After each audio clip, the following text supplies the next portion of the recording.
I don't think I told you, but I had some funny comments on my story post from Adam's wedding when I took the picture of one. I did a poll question on who's wearing which shoe. Like, would Deborah be wearing the shoe that's nude, the granny shoe, which was AKA the nerd. 6-inch stiletto to a wedding, or But I said, I'm like, if this isn't more telling of Denise, her strap was crooked and twisted. Like, so whenever you put it on quickly, twisted at the root. And then I'm like, could we, like, really? Like, it's like fuzzy. It had been torn on the front and the back. And I'm like, really? you were calling out my Target pair of shoes. Like, Target Yes, it's just funny because you're so cheap. I am cheap. It's frugal. The polite way to say that is frugal.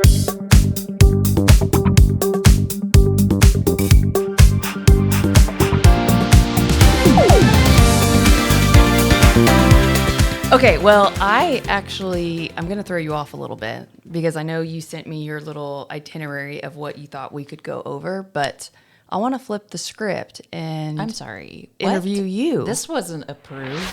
I know, but we're telling untold stories, and when we interview guests, it's, part of how they were made and kind of the homegrown story. And I know the nerd doesn't like to be the soft or emotional. Scary. I'm scared right now. I feel like I just threw up a little bit in my mouth, but okay, I guess we'll roll with it.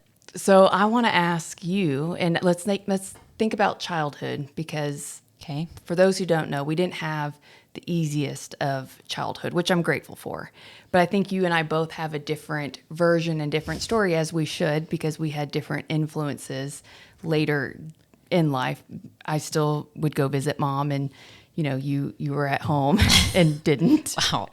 But I really hope our parents are going to be tuning into this. Well, you were the middle child. So what would you say, what was the hardest year in your opinion? And let's talk from high school and down.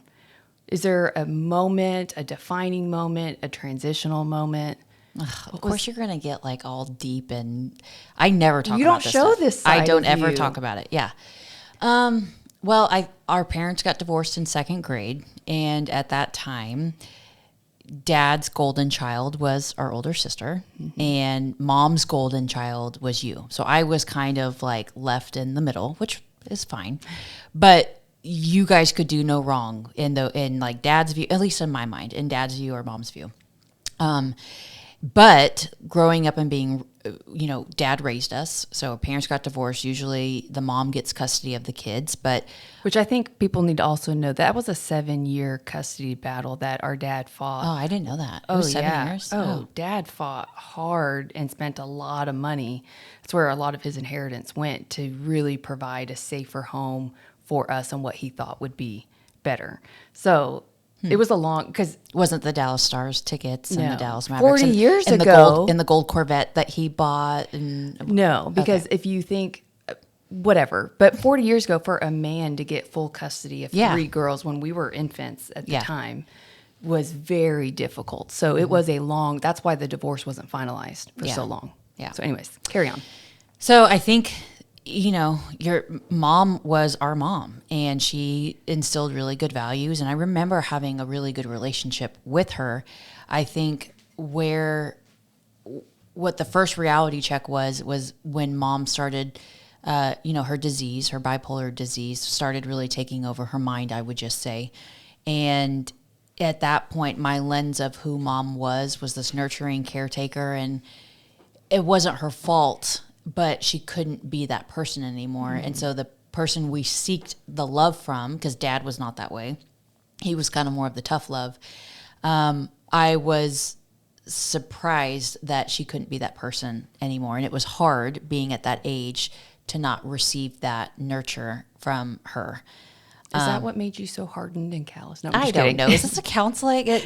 No. I think, really, is I, through counseling, have learned that some of the people that you expect to unconditionally love you the most, or just the people that you think are going to be the most stable or never betray you, or I have found in my life that the people who I've expected that from the most have disappointed me the most. This is going to go I was not expecting this, but that was kind of the first person of that. And then I think in 6th grade, when Dad inherited all that money and we got to feel what life was like to have literally an endless bank account, because he would give us a blank check and tell us to go to the mall or to the grocery store, and we could buy every little Debbie cake that we wanted. You know, we didn't know what struggle financially looked like for us until we got into high school.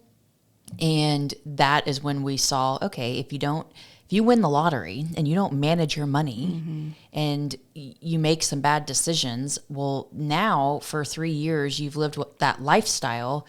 And what happens when you don't have that money anymore? And so, you know, in high school, I remember like going to lunch and waiting for our friends to finish their lunch so that, and we would always ask them, like, are you gonna finish that chicken tender? Or because we didn't have food to eat for lunch. And we were too proud to get the free and reduced lunch from school. Way too proud. Yeah. I think it was proud. And I think at an early age, we started to learn the disguise of, you show up and you have your game face on and you go to school and you don't let people know what's going on at home. And I think that trait was developed in high school, where we didn't tell anybody that we didn't have money, and we didn't tell anybody what was going on in the household. And so that's not a healthy trait to have, but it was disguised. So many of our friends didn't know. In fact, I would say probably Jeremy knew the most, and then probably Carrie, just because of their parents, and Paul Casino, because when he would come over, Which Jeremy? Bulin. Oh, okay. But Paul would come over and he would smell the dead rats in the walls and be like, my what is that smell? That is not normal. I'm like, yeah, Why are this is there how flies like sticking to the wall? It's So because we would disgusting. have rodents that would get in through the roof, and then they would die in between the walls, and it would smell, and you'd have these big horse flies come stick, and it was like, hey, do you want to come over to our house? Because our house smells like death is pretty much what it smelled like. But, you know, it was that kind of, so that watching Dad rot, essentially, because he didn't know how to get out of the hole that he was in. And, you know, at the time in high school, I was angry at him and mad at him. And I think now, being a little bit older and wiser, I look at, yes, he could have done something about it, but he didn't. And I feel like as a parent, the amount of shame or disappointment you probably carry, that your kids are now having to be forced out of their house and into an apartment complex. And, you know, he wouldn't have wanted that on our senior year. And so did he want that? No. Do I think he could have prevented it? Yes. So that was the second disappointment, is like Dad, who was our everything at that time, our leader of the family, was not leading the family and made some bad decisions, and probably made the best decisions that he could with the circle that was around him, with the mortgage and real estate people were around him. Truth be told, I think he lived in that house for 26 years, so it should have been paid off. yeah, they built it in '79. Yeah, so it should have been paid off, but he did a cash out refi and bought those Dallas Stars tickets and that Corvette, and, you know, didn't have anybody to help him financially. And that's ultimately why I became a nerd and was like, I don't ever want to feel that anxiety and stress and not having food on the table, and, you know what I mean, ever again in my life. So it was like, okay, I can't expect somebody else to make money for me.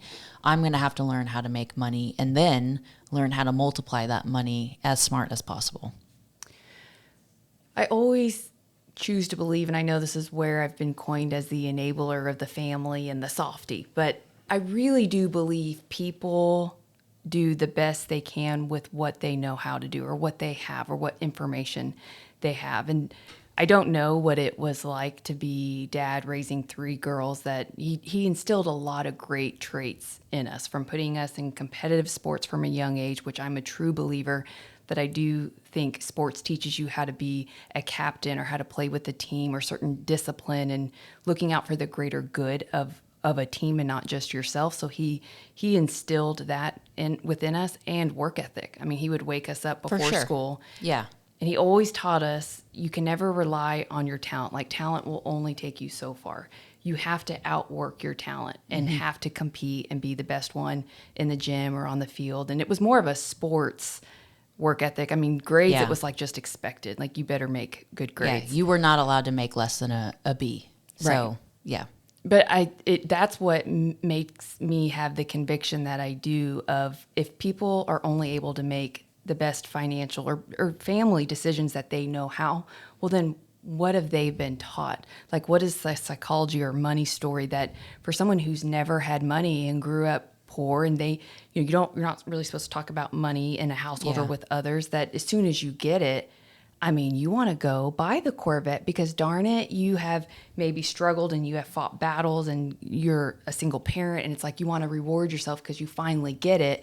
And then you don't realize, okay, well, maybe I should have invested some of it, or maybe I did and somebody mismanaged the money, or, so it's how do you know who to trust and who's your influencers? Like who is in your circle that's either leveling you up, like you said, or helping you make better decisions, because you see it every day, even just with professional athletes. I mean, they get big checks, and how many of them, like how many actually go bankrupt? That'd be a good one to ask Jason. Sure, he knows, because they just don't know how to manage money. Because think about it, some of them are 18 years old and they're going to play in the big leagues, and it's like, I mean, even all the lottery winners, it's like you truly do win the money, and you don't know if you don't have the right people around you, and you don't have little succubuses sucking it from you, and you can very easily lose it all very quickly, way quicker than you think. Like you think, okay, someone gave me $1 million, I'm going to be able to retire off this million. And it's like, holy smokes, that's not going to happen. So yeah, I do think that he did. I wouldn't say that he did the best that he could. I think I think you choosing to not get a job and put food on the table for your children is not doing the best that you could. Unless there's a bigger demon or internal dilemma, like something else going on that maybe we weren't aware of, or maybe he was trying. But pride and having an ego and going from being seen as a millionaire to then going and getting a job at KFC. I mean, it's a hard thing. And so okay, Deborah, let's say your kids have no food to eat. Would you go get a job at KFC to put food on the table for your kids? Yes. Okay, because you would suck up your pride for your own children, right? Right, but I don't always expect people to do what I would do. Okay. And, okay, so my next question would be, because of the childhood and for you feeling like, you're the middle child, you thought I was mom's favorite, you thought Christy was dad's favorite, and so here you are stuck, not really receiving love probably from either one, and maybe a little envious at times to see that I would get away with certain things or whatnot. How has that helped you and hurt you as you were becoming an adult? Like, what were those good traits and then the bad ones that you had to work on? Well, let's start about the good, because nobody likes to talk about the bad. There's plenty of bad, trust me. But I would say the good is just creating your own self-love. Like, I had to learn to just love myself and I don't know why I didn't need more love from people, because I think that's a direction that you could have gone, is you could have done things to seek attention. And sometimes kids seek negative attention, which means acting out and, getting into drugs or getting arrested. Or I've never been arrested. I've never done a drug. And so I do think that kids could seek attention, and usually you get your parents' attention with negative. Or with raising a daughter, you're fearful of them just seeking any boy to give them attention. You were never, No, that's the thing, is I don't know why, but I just learned to accept myself for who I was. And I do think Dad used to always say, like, he would say this to us when we were in middle school, there's always going to be somebody prettier, funnier, smarter, better at basketball, so you have to be comfortable with who you are. I do think that he raised us to be that way and to be very independent, but I don't know. I guess I just learned to be independent and not seek that in others, just get it from my own. And so the bad with that is that I feel like I don't need a lot of people to make me happy. And so obviously getting into a serious relationship, it's like your spouse or your boyfriend at the time wants to feel needed and wants to feel loved and wants to feel like they're contributing to, you know what I mean? And so if you're just completely independent and self-sustained, it's like, well, then, like, what purpose do I have being in a relationship with you? Because, you don't need me for love. You don't need me to make you happy. You don't need my money. And so the other bad is that I put walls up because I feel like my parents let me down.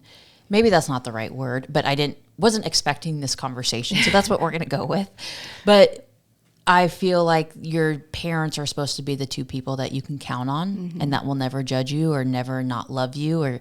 And so because I was let down from them, it's like, well, then I'm not really going to be super trusting or just expect to not be disappointed by other people in my circle or friendships or relationships that won't let me down. I don't want to say, because that sounds dark. Like, I don't expect to be let down. I think that I just don't have expectations of people because of what happened with mom and dad. Is that dark? No, I think it's actually what I try to teach my kids, even as early as now. It's like, you don't even need my approval. Like, I don't own you. You're not my property. You're here and free to be who you are, whatever version of you that you want it to be. I'm here to help guide you as the parent. But my level of success, and I think this is what a lot of parents will do, is they'll force the kid to go to college, or they force the kid to do and be what will make them actually look good as the parent, instead of doing what we're called to do, in my opinion, and that's allow them to be free for who they are and who they want to be. And that also makes them have to be responsible for their decisions because they're the ones that chose them. So there's always consequences to any decision you make, good or bad. But learning to love yourself and accept yourself and only need your own approval, the quicker and sooner the better. Because like even Champ will say, well, I don't want to do this because I don't want you to be mad at me, or I don't want to hurt you. And I'm like, you do what you want to do because you want to do it, and be truthful to you. If that's not something you want, like if you don't want to travel somewhere for your birthday because you're deathly afraid of flying, then don't do it. Like, you have the right and you have a voice. I don't care what age you are. So I actually think it's a healthy thing to learn, as long as you're not also closed off and, guarded at the same time. Oh, I think past relationships, I mean, even Jason would tell you it took years to break down those walls, because it was just like, even if you did for a little bit, it was just like, okay, it's going to happen you're going to do something that's going to disappoint me. You know what I mean? So would you say you're pretty trusting or not trusting? I guess I would say I'm trusting. Yeah, I would say I'm trusting. There's very few people in my inner circle. I would say you're trusting because you self-trust so much. Like, no matter if, like, say even Jason or whoever betrays you, you'll be okay. Yeah. So you trust yourself, probably because sink or swim, we've always had to swim. Yeah. That's why I think about, like I'm building a house right now, and I'm like, you can just tell me when the house is done and I'll show up. Yeah. To a degree. I've said that a couple of times, and they make me actually make decisions, but it's like, I trust you to build it. Most people, when you go build a house, you're going to ask all these questions and interview them, and how many homes have you built, and how many happy clients, and how many, a massive vetting out process. And it's like, I mean, what's the worst that's going to happen? I don't think you're going to build me a crap house. And if it was a crap house, I don't think I'd be in a position where I wouldn't be able to sell it. I don't, you know what I mean? I feel like I'm trusting. Anything that you feel like from the past has helped you with building and growing a team and getting them, because you're pretty trusting with your team too, where you give them the autonomy to you show them kind of like the end goal of what you want, the how to. You don't like to get too much in the minutia of like, I hire you to do a job and to do it, and this is the level of expectation and expertise that I expect. The nitty gritty of how you choose to do it, you're not super micromanaging, which sometimes alpha females can be so, pushy. But I think that's what people like about being on my team, but then there are some personality types that don't, because I do run certain metrics when I hire somebody, and I stay pretty strict to those metrics. And so I do, though. I'm hiring adults. And so it's like, if I trust you to do a job, I'm going to inspect for the first 90 days. I tell anybody that comes on the team, we're going to micro inspect everything that you do. It's not to be overbearing. It's just because, just like Starbucks or Chick-fil-A, they have a certain way that they want that meal prepared. If you're going to work for the nerd group, I have a certain expectation that needs to be done. And so you need to learn how to wrap that sandwich or cook the sandwich or whatever, Yeah. So I will inspect it for 90 days. And then if you want to use your, your method of getting to that sandwich, it's like if you want to use your right hand instead of your left, or if you're someone that takes notes on a pen and paper and this, Eric wants to do it on his iPad because he's more like, I'm not going to micromanage that stuff because it has to be most efficient to what works with you. Mm-hmm. And so I'll tell you that this is how I want the sandwich to be delivered and this is the level of satisfaction I want it to be delivered. But ultimately, if you come up with a better, more creative way of getting there, I'm going to be all ears. My way isn't the highway. And so I'll be open-minded to it. And sometimes I'll say, you know what, you're right. But sometimes I'll say, I've tried that, and we're going to do it this way. Mm. But for the most part, I mean, everybody on my team is probably smarter than I am at this stage. It's just I think as a leader, you have to be super clear that my expectation of the end goal is going to be nothing but the best. Mm-hmm.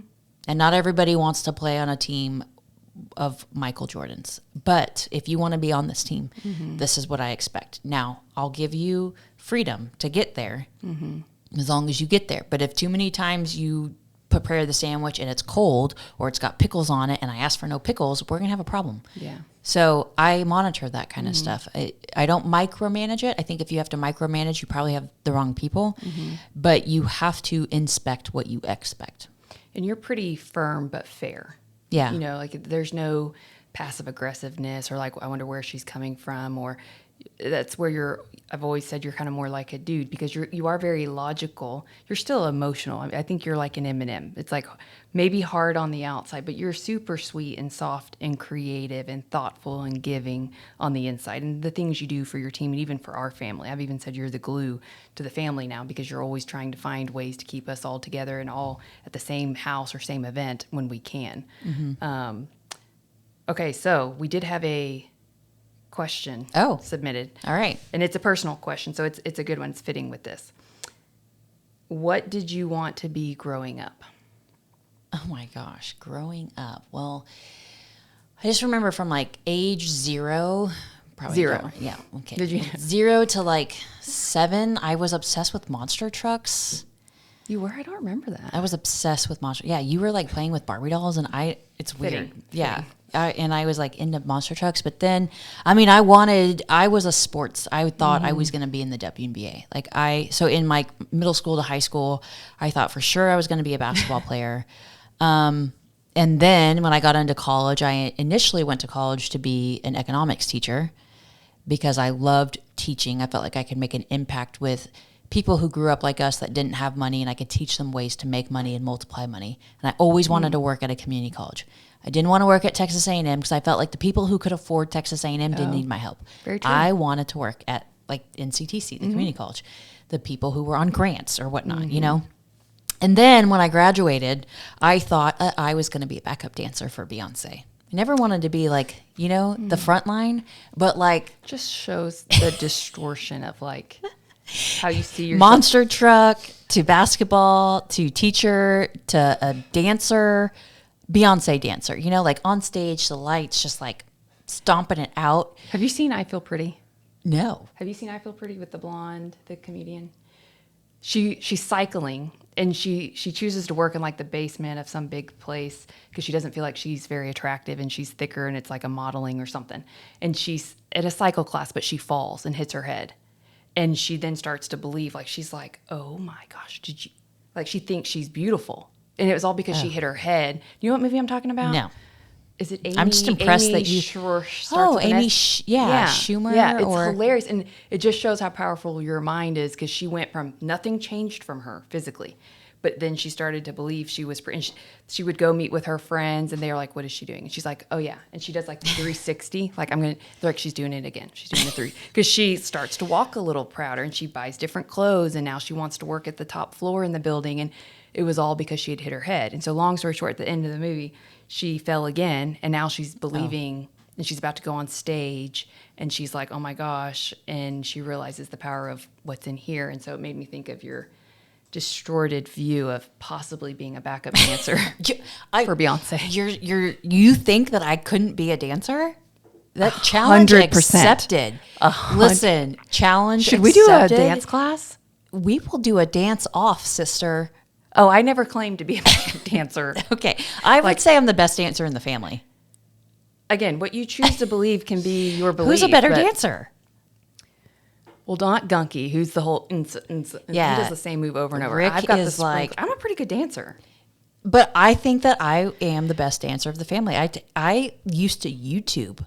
Like at Jamie Byrd wedding, I did the Thriller off the cuff. I'm so sorry, Jamie. I don't even know. It was amazing. It was amazing. So What were these dance moves at my wedding? I know. I can cut a rug. It was probably the shoes. That's what. I did the Dance Evolution for a faculty talent show. Okay. You know, the one. Well, let's let it be known, podcast listeners, there will be a dance off in the near future. shitballs. We will do a dance off, and then we will do a basketball off where who can spell horse that. the fastest. I got that. Oh, okay. We'll You see. never could shoot. I can't shoot. Yeah, that's right.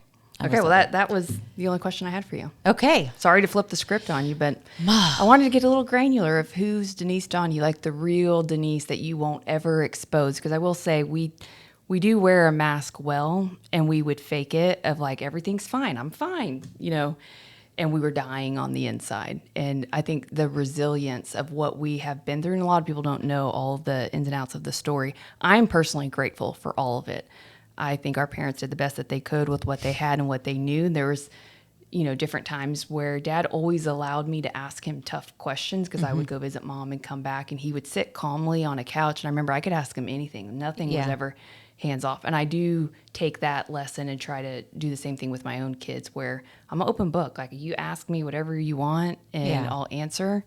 Won't go into the story of how I taught the birds and the bees recently. Oh, Lord. But did give that lesson. And, you know, so it's your childhood is what shapes you. And I'm grateful for it. And I think you are too. Yeah. I think it's given me the passion to do what I do today. So, all right. Well, that just means that some podcast in the future, I'm going to flip the script on you, and I'm not going to give you a heads up. Oh, gosh. Booyah. So thanks, guys. As always, make sure you hit subscribe. Thanks for tuning in, and keep those questions coming. Y'all take care. Later.